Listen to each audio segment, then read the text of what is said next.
Assalamu alaikum, dear viewers. You are watching the channel Travel Biker. আজকে যাচ্ছি একটু Jamuna future পার্কে। আর পিলিয়ন হিসেবে আছে আপনাদের ভাবিকে নিয়ে অনেক দিন বের হওয়া হচ্ছে না, তার কিছু শপিং করা প্রয়োজন। আর আমারও একটা বিশেষ ব্লগিং প্রয়োজনীয় গ্যাজেট কেনার খুব দরকার, যেটার জন্য আমার ভয়েস খুব ভালো হচ্ছে না নতুন ক্যামেরা নেওয়ার পর থেকে। তো ভাবলাম যে আপনার ভাবিকে নিয়ে একটু শপিং করে আসি, পাশাপাশি আমার গ্যাজেটটা আমি কিনে নিয়ে আসি। সো এই জন্যই হচ্ছে যে একটু যমুনা ফিউচার পার্কের দিকে যাচ্ছি।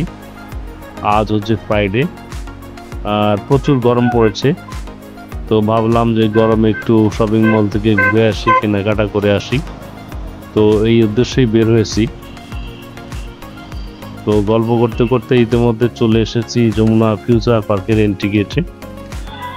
পার্কিংয়ে ঢোকার পথেই মনে হচ্ছে যে কোনো বিয়ে বাড়িতে এসেছি। খুব সুন্দর একটা ডেকোরেশন। এটা হচ্ছে যমুনা ফিউচার পার্কের আন্ডারগ্রাউন্ড পার্কিং এরিয়াতে।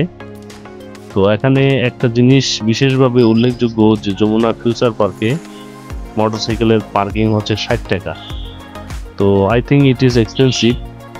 বসুন্ধরা সহ অন্য জায়গা হচ্ছে 3 ঘন্টার জন্য 30 টাকা, এরপরে হচ্ছে আপনার সম্ভবত প্রতি ঘন্টা 5 টাকা করে নেয়।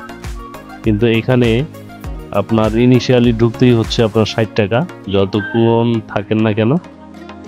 আর যেটা হচ্ছে সব পার্কিং এরিয়াতে যে হেলমেটের দায়িত্ব এরা নিতে চায় না, হেলমেট যার নিজ দায়িত্বে রাখতে হবে। বন্ধুরা, চলে আসলাম শিবলোবাইয়ের MS ইন্টারন্যাশনালে। এখান থেকে অ্যাকশন 4টা নিয়েছিলাম, আজকে আবার হচ্ছে এই মাইক মিনি ট্রান্সমিটারটা নিচ্ছি। এটা আশা করি আগের থেকে ভালো নয়েজ রিমুভ হবে, ভালো ভয়েস আসবে।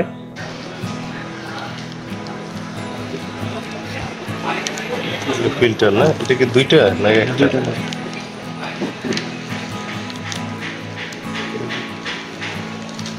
চার্জার কোনটা?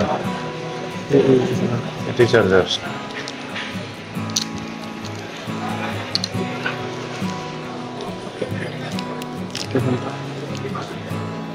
এটা কিভাবে চার্জ দিতে হবে? এখানে বসালেই হবে না? ম্যাগনেটিক। আচ্ছা,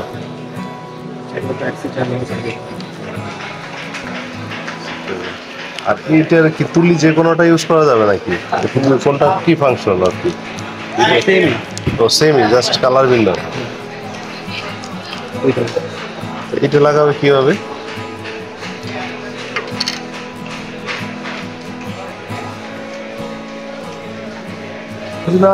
বোঝা যায় না।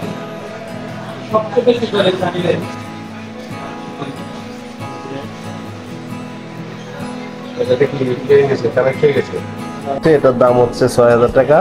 তো শিবলু ভাই বলেন কি অবস্থা? এটা যদি কেউ আসে কত রাখা যাবে লাস্ট? আসলে এটা প্রায় 6000 টাকাই, কিন্তু আপনাকে 200 টাকা সম্মান করছি। আসলে সবার সাথে সম্পর্ক হইলে কিন্তু সম্মান করা যায়, কিন্তু 6000 টাকায় প্রাইস নিয়ে আসতে হবে সবাইকে। আমি যতটুকু সম্মান করার ইনশাল্লাহ করে দেবো। কি খাবা? বলছি কি খাবে তুমি?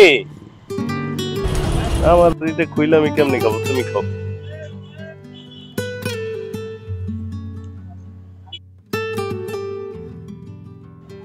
বলছি বউকে আনলে একটা আইসক্রিম খাওয়াইলে হয়ে যায়, একটা ঝালমুড়ি খাওয়াইলে হয়ে যায়। বলছি যে আমার মুখ টাটকা, ক্যামেরাটার সামনে খাবো কিভাবে? তুমি খেয়ে ফেলো, তাই বলছি। খাওয়াই লাগবে। A few moments later. তো ভিউয়ার্স, আপনাদের ভাবির সাথে একটা আইসক্রিম শেয়ার করে খেতেই হলো, না খেলেই নয়। আর যেটা বলছিলাম যে বউ নিয়ে আসলে অনেক বরকত হয়। আপনাদের ভাবি আমার অযথা খরচ করায় না বললেই চলে। পিলিয়ন হিসেবে যেহেতু আপনার ভাবি রয়েছে, সো আপনার ভাবির সাথে অনেক কথোপকথন রয়েছে ব্লগটিতে। এটা আপনারা ভালো না লাগলে স্কিপ করতে পারেন। হেলমেট পরছো? হেলমেট পরছো? হাঁসের মাংস খাইতে যাবা নাকি? হাঁসের মাংস খাইতে যাবা নাকি? হাঁসের মাংস খাইতে। তো ভিডিওটা বন্ধুরা আজকে এই পর্যন্তই। আর ভালো ভিডিওর জন্য এবং ভালো ব্লগের জন্য, ভালো ভয়েসের জন্য নিলাম। অবশ্যই ভালো ব্লগ হবে আশা করি। আজ এ পর্যন্তই। সবাই ভালো থাকবেন, সুস্থ থাকবেন। দেখা হবে পরবর্তী কোনো ভিডিওতে। আল্লাহ হাফেজ।